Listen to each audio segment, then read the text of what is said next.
let your Holy Spirit come and take control of every situation that has troubled my mind. All my cares and burdens onto you I roll. Jesus, Jesus, Jesus.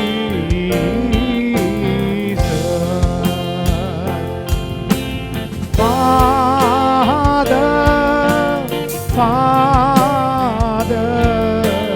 Father.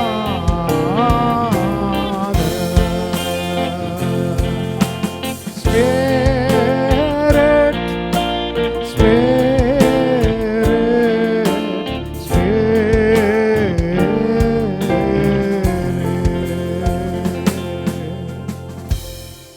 ஆதியாகமம் 18ஆம் அதிகாரம் 10ஆம் வசனம். அப்பொழுது அவர், ஒரு உற்பவ கால திட்டத்தில் நிச்சயமாய் உன்னிடத்திற்கு திரும்ப வருவேன். அப்பொழுது உன் மனைவியாகிய சாராளுக்கு ஒரு குமாரன் இருப்பான் என்றார்.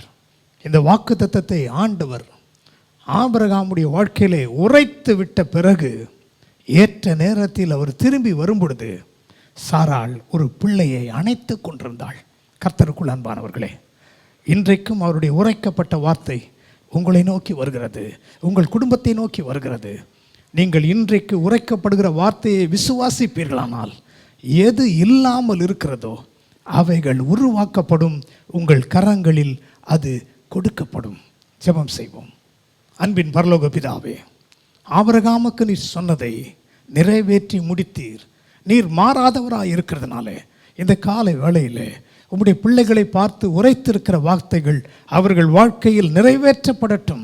என்னென்ன அவர்களுடைய வாழ்க்கையில் இல்லாமல் இருக்கிறதோ அவைகள் சிருஷ்டிக்கப்படுகிறதற்காக உமக்கு நன்றி. அவர்கள் கரங்களிலே அவைகளை பெற்றுக்கொண்டதற்காக நன்றி.